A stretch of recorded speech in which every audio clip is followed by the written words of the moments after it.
ಅದೊಂದು ರಾಜ್ಯದಲ್ಲಿ ನಿಂತ್ಕೊಂಡು ಎಐಸಿಸಿ ಅಧ್ಯಕ್ಷರಾಗಿರುವಂತಹ ಮಲ್ಲಿಕಾರ್ಜುನ್ ಖರ್ಗೆ ಅವರು ಮಾತಾಡಬೇಕಾದ್ರೆ ಮಹಾಕುಂಭ ಮೇಳ ನಡೀತಾ ಇದೆ, ಅಲ್ಲಿ ಪವಿತ್ರ ಸ್ನಾನ ಮಾಡಬೇಕು ಅಂತ ಹೇಳ್ತಾವ್ರೆ. ಅಲ್ಲಿ ಹೋಗಿ ಸ್ನಾನ ಮಾಡಿದ್ರೆ ಮುಳುಗೆದ್ರೆ ಬಡತನ ನಿವಾರಣೆ ಆಗ್ಬಿಡುತ್ತಾ?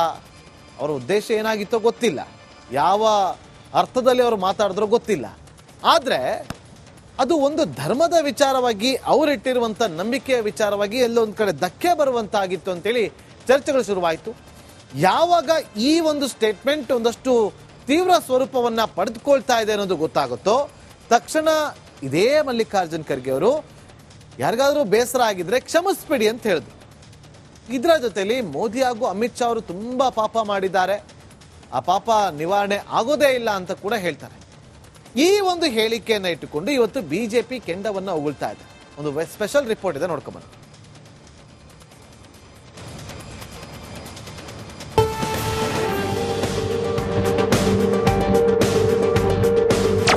गंगा में डुबकी लेने से गरीबी दूर होती क्या? ಮೆಕ್ಕಾಕ್ ಹೋಗ್ಬಿಟ್ರೆ ಮದೀನಾಕ್ ಹೋಗ್ಬಿಟ್ರೆ ಸ್ವರ್ಗ ಸಿಕ್ಬಿಡುತ್ತಾ?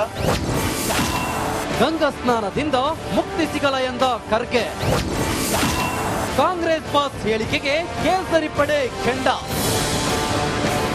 144 ವರ್ಷಗಳ ಬಳಿಕ ಗಂಗಾ, ಯಮುನಾ, ಸರಸ್ವತಿ ನದಿಗಳ ತ್ರಿವೇಣಿ ಸಂಗಮದಂತ ಪರಮ ಪಾವನ ಸ್ಥಳದಲ್ಲಿ ಮಹಾಕುಂಭ ಮೇಳ ಮಳೈಸಿದೆ.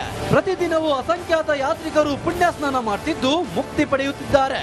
ಆದ್ರೀಗ ಕಾಂಗ್ರೆಸ್ ಅಧ್ಯಕ್ಷ ಮಲ್ಲಿಕಾರ್ಜುನ್ ಖರ್ಗೆ ಹೇಳಿದ ಒಂದೇ ಒಂದು ಮಾತು ಕಾಂಗ್ರೆಸ್ ಮತ್ತು ಬಿಜೆಪಿ ನಡುವೆ ರಾಜಕೀಯ ಕೆಸರೆರಚಾಟ ಶುರುವಾಗಿದೆ. ಪ್ರಯಾಗ್ರಾಜ್ನ ಮಹಾಕುಂಭದ ತ್ರಿವೇಣಿ ಸಂಗಮಕ್ಕೆ ಕುಟುಂಬ ಸಮೇತರಾಗಿ ಆಗಮಿಸಿದ್ದ ಅಮಿತ್ ಶಾ ಪುಣ್ಯ ಸ್ನಾನ ಮಾಡಿದ್ರು. ಇದನ್ನ ಲೇವಡಿ ಮಾಡಿದ್ದ ಮಲ್ಲಿಕಾರ್ಜುನ್ ಖರ್ಗೆ ಕೊಟ್ಟಿದ್ದು ಮತ್ತದೇ ಹಳೆಯ ಉದಾಹರಣೆಯನ್ನೇ. जो बोलते हैं उसमें मत जाओ. अरे भाई, गंगा में डुबकी लेने से गरीबी दूर होती क्या? आपको खाना मिलता पेट को. मैं किसी की आस्था के ऊपर ठोस नहीं लगाना चाहता हूं. ಖರ್ಗೆಯ ಈ ಹೇಳಿಕೆಗೆ ಎಲ್ಲೆಡೆ ಆಕ್ರೋಶ ವ್ಯಕ್ತವಾಗಿದೆ. ಬಿಜೆಪಿ ನಾಯಕರು ಕೆಂಡಮಂಡಲರಾಗಿದ್ದಾರೆ. ಕಾಂಗ್ರೆಸ್ ನಾಯಕರು ಇಫ್ತಿಯಾರ್ ಕೂಟ ಮಾಡುವುದರಿಂದ ದೇಶದ ಶ್ರೀಮಂತಿಕೆ ಹೆಚ್ಚುತ್ತದೆಯೇ? ಸೋನಿಯಾ, ರಾಹುಲ್ ಗಾಂಧಿ ಜೆರುಸಲೆಂಗೆ ಹೋದ್ರೆ ಬಡವರ ಹೊಟ್ಟೆ ತುಂಬುತ್ತಾ ಎಂದು ಪ್ರಶ್ನಿಸಿದ್ದಾರೆ. ಕೋಟ್ಯಾಂತರ ಹಿಂದೂಗಳ ಭಾವನೆಗೆ ಧಕ್ಕೆ ತಂದಿದ್ದಾರೆ ಎಂದು ಆರೋಪಿಸಿದ್ದಾರೆ. Bureau report, republic Kannada. ನೋಡಿ, ಇದೇ ಮಹಾಕುಂಭ ಮೇಳ ಅಂತ ಹೇಳಿ ಬಂದಾಗ ಪ್ರಶ್ನೆಯನ್ನ ಮಾಡಿದಾಗ ಕೆಪಿಸಿಸಿ ಅಧ್ಯಕ್ಷರನ್ನು ಹೇಳ್ತಾರೆ, ನನಗೂ ಕೂಡ ಕರೆ ಬಂದಿದೆ, ನನಗೂ ಕೂಡ ಆಹ್ವಾನ ಬಂದಿದೆ, ನಾನು ಕೂಡ ಹೋಗ್ತೀನಿ ಅಂತ ಹೇಳ್ತಾರೆ. ಆದರೆ ಎಐಸಿಸಿ ಅಧ್ಯಕ್ಷ ಸ್ಥಾನದಲ್ಲಿರುವಂತಹ ಮಲ್ಲಿಕಾರ್ಜುನ್ ಖರ್ಗೆ ಅವರು ಇಂಥ ಒಂದು ಸ್ಟೇಟ್ಮೆಂಟ್ ಅನ್ನ ಕೊಡ್ತಾರೆ, ಅಲ್ಲಿ ಹೋಗಿ ಸ್ನಾನ ಮಾಡಿ ಬರೋದ್ರಿಂದ ಬಡತನ ನಿವಾರಣೆ ಆಗ್ಬಿಡುತ್ತಾ ಅಂತೇಳಿ. ಸೊ ಎಲ್ಲೋ ಒಂದ್ ಕಡೆ ಈ ಸ್ಟೇಟ್ಮೆಂಟ್ ಈಗ ಕಾಂಗ್ರೆಸ್ ಪಾಳ್ಯದಲ್ಲೇ ಜಟಾಪಟಿಗೆ ಕಾರಣ ಆಗಿದೆ. ಕಾಂಗ್ರೆಸ್ ಪಾಳ್ಯದಲ್ಲಿ ಜಟಾಪಟಿಗೆ ಕಾರಣವಾಗಿರುವಂತಹ ಹೇಳಿಕೆಗಳಿವೆ. ಖರ್ಗೆ ಅವರು ಕುಂಭಮೇಳ ಹೇಳಿಕೆಯಿಂದ ಈಗ ಡಿ ಕೆ ಶಿವಕುಮಾರ್ ಅವರು ದೂರ ಉಳಿದುಕೊಂಡ್ರ? ಖರ್ಗೆ ಮಾತೆ ಬೇರೆ, ಡಿ ಕೆ ಶಿವಕುಮಾರ್ ಅವರ ಮಾತೆ ಬೇರೆ ಅಂತ ಚರ್ಚೆಗಳಾಗ್ತಾ ಇದೆ. ಕುಂಭಕ್ಕೆ ಹೋದ್ರೆ ಕರ್ಮ ಕಳಿಯಲ್ಲ ಅಂತ ಹೇಳಿಕೆಯನ್ನು ಕೊಡೋದು ಮಲ್ಲಿಕಾರ್ಜುನ್ ಖರ್ಗೆ ಅವರು.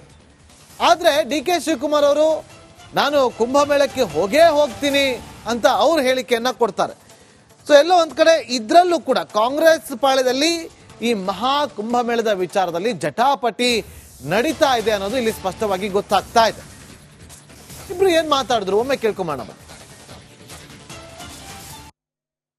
ನಾನು ಕೂಡ ಈ ಬಾರಿ ಕುಂಭಮೇಳಕ್ಕೆ ಹೋಗ್ಬೇಕು ಅಂತ ತೀರ್ಮಾನ ಮಾಡಿದ್ದೀನಿ. ನಾನು, ನಮ್ಮ ಕುಟುಂಬ, ಅಲ್ಲಿ ಸರ್ಕಾರದವರು ಕೂಡ, ಅಲ್ಲಿ ಹಿರಿಯ ಮಂತ್ರಿಗಳು ಕೂಡ ಬಂದು ನನ್ನನ್ನು ಆಹ್ವಾನಿಸಿದ್ದಾರೆ, ಬಂದು ನನ್ನ ಕರೆದಿದ್ದಾರೆ. ನಾನು ಕುಟುಂಬ ಸಮೇತ ಹೋಗ್ತಾ ಇದ್ದೀವಿ.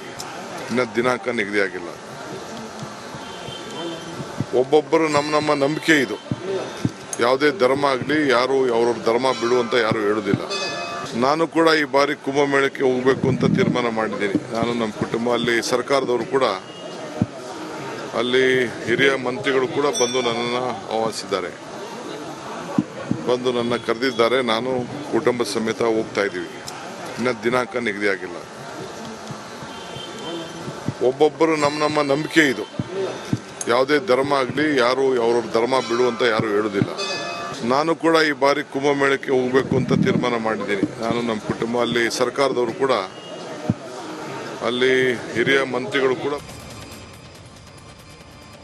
ಇನ್ನು ಇದೇ ವಿಚಾರವಾಗಿ ಸಿಎಂ ಸಿದ್ದರಾಮಯ್ಯ ಅವರು ಕೂಡ ಮಾತಾಡಿದ್ದಾರೆ, ಅದನ್ನು ಕೂಡ ಒಮ್ಮೆ ಕೇಳ್ಕೊಂಡ್ ಬಂದ್ಬಿಡಿ. ಸಂಪ್ರದಾಯ ಇದು ಅಷ್ಟೇ. ಕುಂಭಮೇಳದಲ್ಲಿ ಸ್ನಾನ ಮಾಡೋದು, ಗಂಗೆಯಲ್ಲಿ ಸ್ನಾನ ಮಾಡಿದ್ರೆ ಪಾಪ ಪರಿಹಾರಗಳಾಗ್ತದೆ.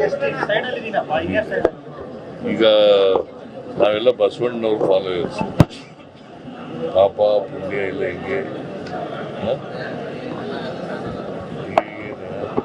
ಅಯ್ಯ ಎಂದರೆ ಸ್ವರ್ಗ, ಕೆಲವೋ ಎಂದರೆ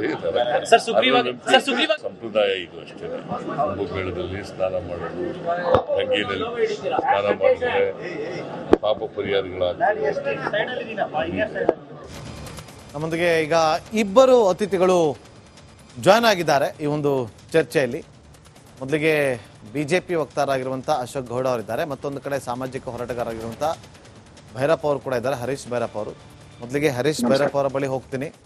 ನಮಸ್ಕಾರ ಸರ್. 150 ಸುದ್ದಿ, 120 ಇಂಪ್ಯಾಕ್ಟ್. ಸೂಪರ್ 3 ಇಲ್ಲೇ ಡ್ರಾ, ಇಲ್ಲೇ ಬಹುಮಾನ. ಮಾಧ್ಯಮ ಇತಿಹಾಸದಲ್ಲೇ ಮೊದಲು ಪರಿಹಾರ ಪತ್ರಿಕೋದ್ಯಮ. ನಡೀತಾ ಇಲ್ಲ ಸರ್. ಗುಣಲಕ್ಷ್ಮಿನಿಲ್ಲ, ಪಿಂಚಣಿನಿಲ್ಲ, ಇದನ್ನೇ ಮಾಡಕ್ಕಾಗಿಲ್ಲ ಅಂತಂದ್ರೆ ಹಿಂಗೇನ್ ಮಾಡ್ತೀರಿ ಬೇರೆ? ಏನ್ ಕಳಿಸಿ ಆ ಸಮಸ್ಯೆಯನ್ನು ಪರಿಹರಿಸಿಕೊಡ್ಲಾಗ್ಬೋದು.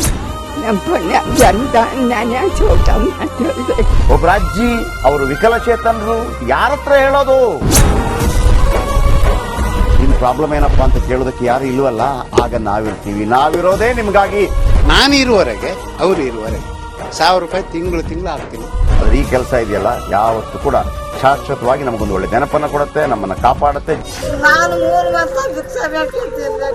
24 ಗಂಟೆಯಲ್ಲಿ ಅವರ ಬದುಕು ಬದಲಾಗಿ ಹೋಯಿತು. ನಾವು ರಿಪಬ್ಲಿಕ್ ಕನ್ನಡ, ನೇಷನ್ ಫಸ್ಟ್. ಸಮಾಜ ನಮಗೆ ಬಹಳ ಮುಖ್ಯವಾಗಿರುತ್ತೆ.